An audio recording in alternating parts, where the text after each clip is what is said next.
नमस्कार दोस्तों, स्वागत है आप सभी का कहानी मेरी ज़ुबानी यूट्यूब चैनल पर। दोस्तों, पिछले कुछ समय से स्टोरी टाइम से अपलोड नहीं हो पा रही और आप लोगों को काफ़ी लंबा वेट करना पड़ रहा है स्टोरी सुनने के लिए। उस चीज़ों के लिए मैं आप सभी लोगों से हाथ जोड़ के माफ़ी मांगता हूँ। कुछ कारणों की वजह से मैं स्टोरी पे ज़्यादा समय नहीं दे पा रहा हूँ, लेकिन इतना ज़रूर है, स्टोरी आना बंद नहीं होगी।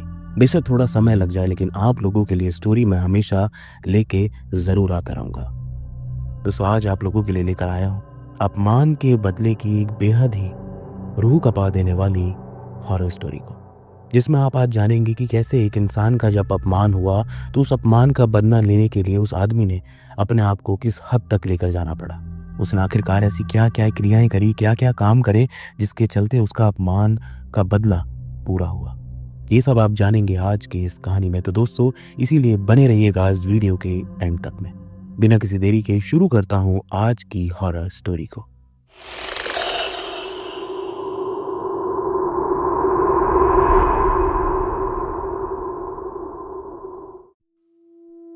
ये कहानी है एक नवीन नाम के लड़के की। नवीन, जो एक छोटे से शहर में रहता था। छोटा सा शहर यानी कि वहां पे कुछ पक्के घर थे तो कुछ कच्चे घर, यानी कि जैसे आप कहें आधा गांव तो आधा शहर। लेकिन नवीन का परिवार एक काफी अमीर परिवार था। नवीन अपने परिवार का इकलौता लड़का था जिसके पास काफी धन था। उसी धन का उसको बहुत घमंड था। उसके पास एक 4 पहिया की गाड़ी थी। गांव में वो अपनी 4 पहिया की गाड़ी लेकर खूब घुमा फिरा करता था। काफी लंबा था, कद काठी में अच्छा था, देखने में सुंदर था। लेकिन इसी सब चीजों का उसको बहुत घमंड था। लोगों से सीधे मुंह बात नहीं करता था। गांव के कुछ गरीब उससे अगर किसी चीज की मदद या बात करने आ जाए तो उनको धुतकार के भगा देता था, जिसकी वजह से गांव के काफी सारे लोग उसे पसंद नहीं करते थे। कहते थे कि इस आदमी में बहुत घमंड है, लेकिन वो किसी चीज की भी परवाह नहीं करता था। लोगों के साथ बहुत ही गलत तरीके का व्यवहार उसका रहता था। ऐसा लगता था कि जैसे वो गरीब परिवार के लोगों को तो कुछ समझता ही नहीं है। इस तरीके का व्यवहार उसका उन लोगों के साथ रहता था। लेकिन ये सब भी ज्यादा लंबे समय चला नहीं, क्योंकि लोग वहां पर कहते थे, जितने भी गरीब परिवार लोग होते थे उन सब कहते थे कि एक ना एक दिन उसका घमंड उसको लेके जरूर डूब जाएगा। और आखिरकार ऐसा हुआ भी।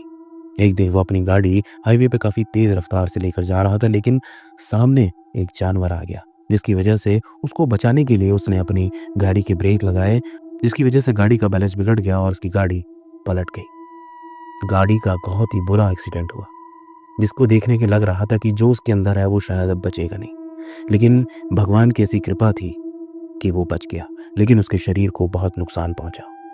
आसपास के लोग जब आए तो किसी तरह उसको गाड़ी से बाहर निकाला गया। शरीर पे बहुत चोटें थी, हर जगह से खून बह रहा था। उसको हॉस्पिटल ले जाया गया। वहां जाके उसको एडमिट कराया गया। उसके परिवार के लोगों को बुलाया गया। काफी समय तक वो हॉस्पिटल में एडमिट रहा, लेकिन थोड़े टाइम बाद वो अपने घर आ गया। जब उसने अपना होश संभाला और खुद को देखा तो वो खुद को देखकर चिढ़ता था। कहाँ एक समय में वो ऐसा था कि अच्छा लंबा कद काठी उसकी कोरा चिट्टा था और आज उसके पूरे मुंह पर जख्मों के निशान थे। पैरों पर बहुत चोट लगी थी और एक पैर की तो हड्डी टूट गई थी, जिसकी वजह से उसे चलने में दिक्कत होती थी। वो अपने आप को देखकर चिढ़ता था, गुस्सा करता था कि आखिरकार ये ऐसा मेरे साथ क्यों हुआ। वो मन ही मन सोचता था, उन लोगों की बददुआ लगी जो मेरे से चिढ़ते थे। वो ये सारी चीजें अपने मन में रखता था। जब काफी समय बाद वो ठीक हो गया, लेकिन उसके शरीर के जख्म अब अजीब तरीके से दिखते थे, तो उसकी सुंदरता वो नहीं रही थी जो पहले थी। चेहरे पर जख्मों के निशान दिखते थे। लंगड़ाता था। अब अपनी कार नहीं चला पाता था क्योंकि वो खत्म हो चुकी थी। ये सारी चीजें देखकर वो अपने आप से कलसता था। अब जब वो बाहर जाता था, थोड़ा बहुत टहलने के लिए निकलता था, तो लोग जो उसको देखकर पहले चिढ़ते थे, जो उसको पसंद नहीं करते थे, वो उसे ही कहते हैं, देख तुझे अपने कर्मों का फल मिला कि नहीं मिला। वो उन लोगों की बातें सुनकर अंदर ही अंदर आग बबूला हो जाता था और कहता था कि तुम्हारी वजह से हुआ। वो लोग कहते थे कि हमारी वजह से नहीं, ये तेरे कर्म है। तू लोगों को कुछ नहीं समझता था, तो आज देख भगवान ने तेरे साथ क्या किया। ये सारी चीजें जब उसे लोग कहते थे तो उसे बिल्कुल बर्दाश्त नहीं होती थी, क्योंकि उसके अंदर का अहंकार अब भी नहीं गया था। वो घर आता था, अपने आप पे बहुत गुस्सा करता था, मुंह से अनाप शनाप बकता था और कहता था कि आखिरकार मेरे साथ ऐसा क्यों हुआ।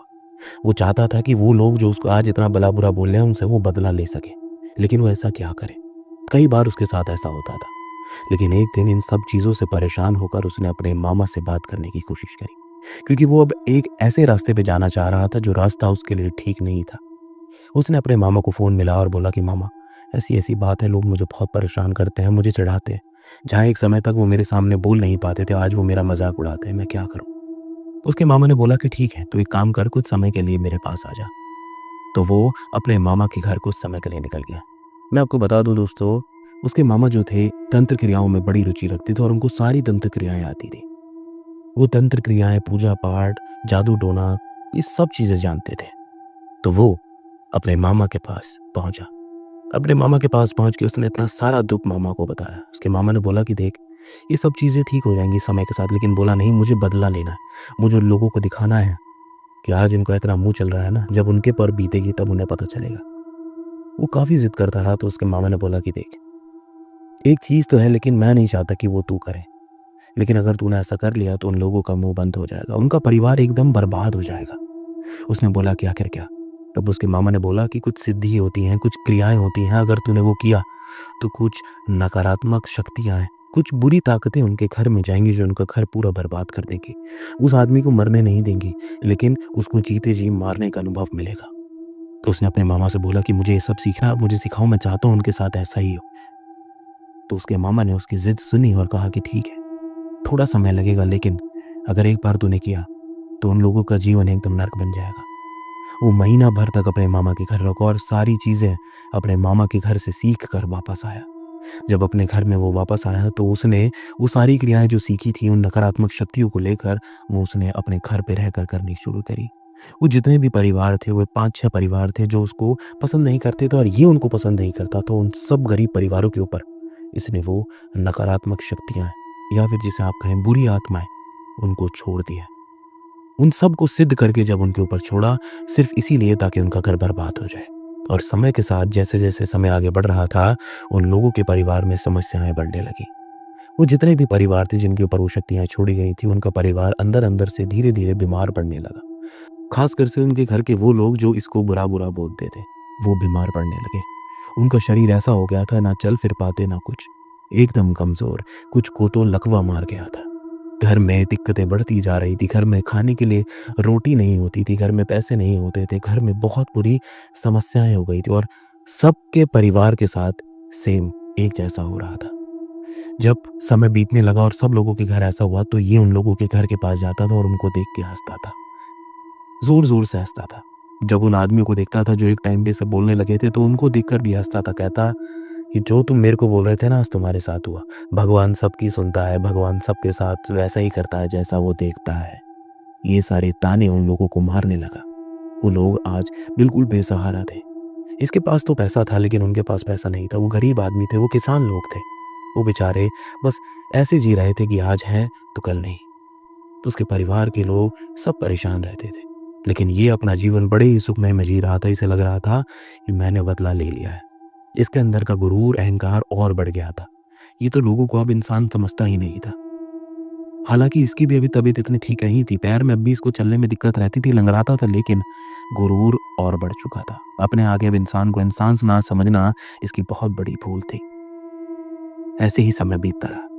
करीब 2 महीने हो गए थे। उन बेचारों के घर की हालत बहुत खराब थी। वो तो गाँव के कुछ भले लोग थे जो उनकी थोड़ी मदद कर रहे थे, वरना सब ऐसे ही था। उन लोगों की दवाई चल रही थी लेकिन कोई असर नहीं हो रहा था। लेकिन कुछ समय बाद एक चीज़ जो इसने अपने साथ देखी वो ये कि इसको भी कुछ अजीब तरीके की चीज़ें महसूस अपने घर में होनी शुरू हो गई थी। आखिरकार नवीन भी कुछ परेशानियों से जूझना शुरू कर चुका था। दरअसल शुरुआत हुई थी एक रात में। नवीन अपने बिस्तर पे लेटा हुआ था। तभी उसे ऐसा अनुभव हुआ जैसे उसके बगल में आके कोई लेट गया। नवीन करवट घूमा देखने के लिए कि पीछे कौन आके लेटा है तो उसे कोई दिखाई नहीं देता। नवीन थोड़ा परेशान होता है। वो कच्ची नींद में ही था, वो उठकर बैठ जाता है देखने के लिए कि आखिरकार ये सब क्या हुआ। कि तभी उसके कमरे में उसके बिस्तर के चारों तरफ ऐसी आवाज़ आती है जैसे कोई भारी कदमों से उसके करीब घूम रहा हो। नवीन थोड़ा सहम जाता है लेकिन थोड़ी देर बाद अपने आप को ये कहकर समझाता है कि शायद मेरी कच्ची नींद में उठा था, इसी वजह से मुझे ऐसा सब लग रहा है, क्योंकि ऐसा कुछ है ही नहीं, मुझे कुछ दिखाई नहीं दे रहा। तो वो दोबारा से सो जाता है। अगले दिन सुबह उठता है, अपना नाश्ता करता है और कमरे में बैठा रहता है कि तभी उसे कमरे के ठीक बाहर एक अनजान व्यक्ति उसके घर में टहलता हुआ दिखाई देता है। नवीन उसको देखता है तो उसका आवाज़ मारता है कि कौन हो तुम? धीरे से उठता है, लंगड़ाता हुआ कमरे के बाहर निकलता है उसका पीछा करने के लिए कि मेरे घर में कौन घुस गया है, लेकिन उसको बाहर कोई दिखाई नहीं देता। वो सोच में पड़ जाता है कि अभी तो मैंने किसी अनजान व्यक्ति को देखा था, अब कोई दिखाई नहीं दे रहा। वो कौन था जो मेरे घर में आया? वो अपने घर के बाकी कमरों को चेक करने लगता है, लेकिन उसे कोई दिखाई नहीं देता। अपनी मम्मी से जाके पूछता है, बोलता है कि मम्मी, अभी मैंने किसी को घर में आते हुए देखा, आपने किसी को बुलाया था क्या? उसकी मम्मी बोलती, नहीं ऐसा तो कुछ नहीं है। उसे लगता है कि शायद मेरा वहम होगा। ऐसे ही ठीक शाम को जब वो खाना खा के कुछ देख रहा था, तभी उसको फिर से एक और नया इंसान, एक अजनबी इंसान घर में टहलता हुआ दिखाई देता है। उसको देखकर ये फिर उठता है, उसके पीछे जाता है, लेकिन वो फिर आज गायब हो जाता है।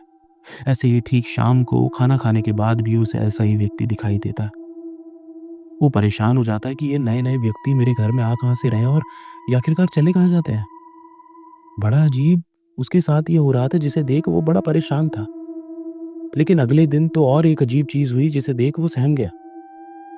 सुबह का वक्त था, घर में सारे लोग एक साथ बैठे बातें कर रहे थे कि तभी नवीन को अपने घर के पहली मंजिल, जो उसके ऊपर वाली मंजिल थी, वहां से काफी सारे लोगों की बेहद ही गुस्से में चिल्लाने की आवाज आ रही थी, जो ना जाने कितने गुस्से में और बड़े ही बुरी तरीके से चिल्ला रहे हैं। नवीन ये आवाज सुन के एकदम से चौंक कर उठ गया। उसके परिवार वाले पूछने लगे कि क्या हुआ, तो वो बोला कि आप लोगों को चिल्लाने की आवाज नहीं सुनाई दे रही है। वो बोले कि कैसी आवाज? वो कहता है कि यार ऊपर से कौन चिल्ला रहे थे जोर जोर से। बात सिर्फ ये थी कि वो सारी चीजें सिर्फ नवीन को दिखाई देती थी और उसे ही सुनाई देती थी और किसी को नहीं। नवीन धीरे धीरे कदमों से ऊपर सीढ़ी चढ़ा। उसके पीछे उसकी मम्मी भी आई। वो ऊपर गया देखने के लिए कौन चिल्ला रहा है, तो एकदम से आवाज चिल्लाने की बंद हो गई। वो कमरे के अंदर दाखिल हुआ तो देखा कमरे में कोई नहीं था। उसकी माँ पूछने लगी कि तुझे क्या हुआ है? वो बोला कि माँ, यहाँ से कौन चिल्ला रहा था इतनी तेज तेज, अब कोई दिखाई नहीं दे रहा। कि तभी उसके पीछे से करीब 4 से 5 लोग वहां से गुजरते हैं, एक के पीछे एक, और सारे अनजान लोग थे। इनमें से कुछ वो थे जो नवीन ने कल अपने घर में टहलते हुए देखे थे। नवीन ने जब इन लोगों को देखा तो नवीन परेशान हो गया और कहने लगा कि माँ, ये कौन जा रहा है? वो धीरे धीरे वहां से गुजरे और सीढ़ी से नीचे उतर गए। नवीन ने कहा, मम्मी, ये पीछे से कौन 5 लोग गुजरे हैं यार, ये नीचे उतर के कहाँ जा रहे? कौन थे, कौन आया यहाँ पे? उसकी माँ को कोई दिखाई नहीं दे रहा। बोली, बेटा तुझे क्या हो गया, तू ठीक तो है ना? लेकिन नवीन परेशान था। जब उसने सारी चीजें देखी और समझी तो उसको शंका होने लगी थी और वो थोड़ा थोड़ा समझने भी लगा था कि आखिरकार हो क्यों रहा है। तो उसने अपनी माँ से कुछ नहीं बोला और बोला कि बस आप नीचे चलो, और वो भी नीचे आ गया। अब उसके दिमाग में सारी चीजें एक साथ घूम रही थी। शाम हुई और रात का खाना खाकर नवीन अपने कमरे में सोने के लिए गया। उसको तो पहले नींद नहीं आ रही थी, लेकिन थोड़े समय बाद वो सो गया। लेकिन उसको एक बड़ा ही अजीब सपना आया।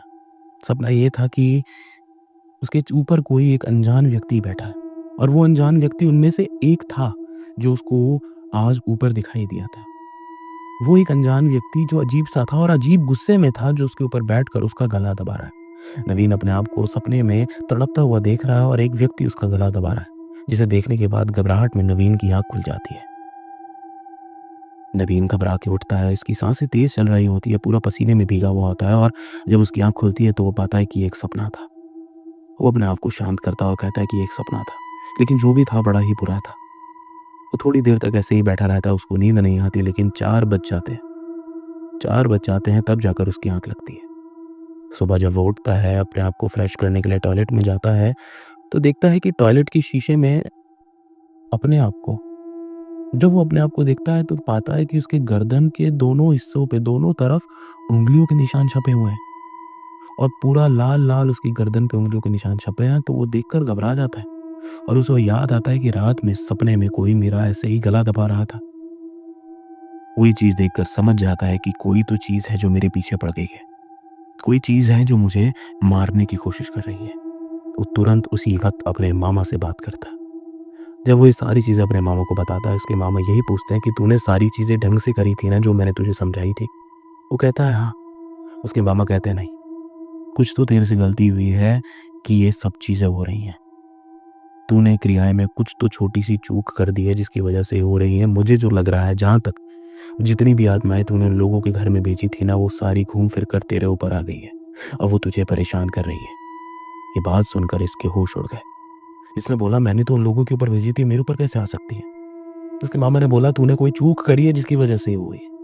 अब ज्यादा देर और मत व्यर्थ कर, अगर तूने और ज़्यादा समय निकाल दिया तो ये तुझे बिल्कुल कहीं का नहीं छोड़ेगी, कहीं तेरा भी वही हाल ना हो जो उनके परिवार के साथ हो रहा है। तो उसने बोला मैं क्या करूँ? उसके मामा ने बोला कि मैं कुछ क्रियाएँ जानता हूँ, जितनी भी ताकतें तूने बुलाई थी, जितनी बुरी आत्मा बुलाई थी, उनको वापस वहीं भेजना होगा जहाँ से बुलाया था। तो वो कहता है कि मैं आपके पास आ जाता हूँ, वहीं बैठ के करेंगे। लेकिन उसके मामा उसको क्लियर शब्दों में बोलते हैं कि गलती से भी घर से बाहर निकलने की भूल मत करना। जब तक घर में है सुरक्षित है। अगर घर से बाहर निकला तो ये मौका देख के तेरे साथ ऐसा कुछ कर सकती हैं कि शायद तू फिर जीने लायक ना बचे। तो वो बोलते हैं कि मैं जो तुझे बता रहा हूँ तू घर बैठे कर। लेकिन इसने बोला कि मैं नहीं चाहता कि उन लोगों के ऊपर से ही सारी चीज़ें हटें। तो उसके मामा ने बोला कि जो तूने किया, जितना किया वो बहुत है। उन लोगों को अपनी गलती का फल मिल गया, अब तू छोड़ उन्हें, तू अपनी जान बचा। वो कहता है ठीक है। उसके मामा ने उसको कुछ क्रियाएँ बताई। उसने वो सारी क्रियाएँ सुनी और अपने ही घर में, अपने कमरे में बैठ के वो क्रियाएँ करनी शुरू करी।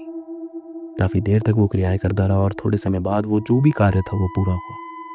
और यकीनन उसके बाद से उसे फिर वैसी कोई चीज़, वही अनजान आदमी घर में दिखाई नहीं दी। सब कुछ ठीक हो गया था। लेकिन उसको अब भी ये मलाल हो रहा था कि उन लोगों के ऊपर से भी वो बुरी आत्माएँ चली जाएँगी।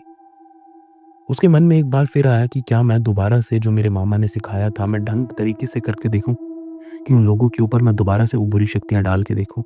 लेकिन इस बार ये घबरा रहा था कि कहीं दोबारा मुझसे कोई चूक ना हो जाए। हर बार चीज़ें सुरक्षित नहीं होती। उसने अपने मामा को बताया कि अब सब कुछ ठीक है। उसके मामा ने भी क्लियर शब्दों में बोला जो तूने किया और जो करना चाहता था वो हो गया। अब गलती से भी किसी के ऊपर ऐसी चीज़ मत करना, क्योंकि तूने देखा वो चीज़ें घूम फिर कर तुम्हें ही नुकसान पहुँचाती है। ये चीज़ें अच्छी नहीं होती है। बदला लेना ठीक है, लेकिन इस तरीके का बदला लेना ठीक नहीं है। अब गलती से भी आगे चलकर कभी भी ऐसी चीज़ मत करना, क्योंकि तेरे को अब भी इन सब चीज़ों में बिल्कुल ज्ञान नहीं है। उसने बोला कि ठीक है। समय बीता और ये धीरे-धीरे करके ये तो ठीक हो गया, लेकिन वो जो परिवार था, जो बुरी आत्माओं के चंगुल में था, वो भी सुधरने लगा। उनके घर में वो जो लोग बीमार पड़े थे, जिनके शरीर में दिक्कतें थी, उनके शरीर में सुधार होने लगा और वो लोग भी पहले की तरह नॉर्मल होने लगे। लेकिन अब ये देखकर उनको चिढ़ने लगा था। लेकिन अब इसके पास कोई रास्ता नहीं था। इसको भी ये लगा था कि मेरी जान बच गई, वो बहुत है, कहीं उन सब चक्करों में मेरे साथ ऐसा ना हो जाता। लेकिन बाद में ये लोग जब आपस में मिले तो इनके मन में ऐसा कुछ नहीं रहा। वो लोग जो इस नवीन से इतना चिढ़ते थे, उन्होंने भी आके नवीन से माफ़ी माँगी और नवीन ने भी उन्हें माफ़ किया। बोला कि ठीक है, मैं भी कुछ अपने अहंकार में डूब गया था, लेकिन बाद में मुझे भी पता चला कि अहंकार ठीक नहीं। उन लोगों के बीच में वापस से सब कुछ ठीक हो गया। नवीन भी ठीक रहा और उनका परिवार भी। दोस्तों, ये थी आज की कहानी। आप लोगों को कहानी कैसी लगी मुझे कमेंट करके ज़रूर बताइएगा और अगर कहानी पसंद आई तो वीडियो को ज़रूर से एक लाइक दीजिएगा। अगर आप लोग चैनल पर नए हैं तो चैनल को सब्सक्राइब करके बेल आइकन ज़रूर से ऑन कीजिएगा, क्योंकि मैं ऐसी कहानियाँ जल्द और लेके आऊँगा। मुलाकात आपसे फिर होगी एक और नई हॉरर स्टोरी के साथ में। नमस्कार।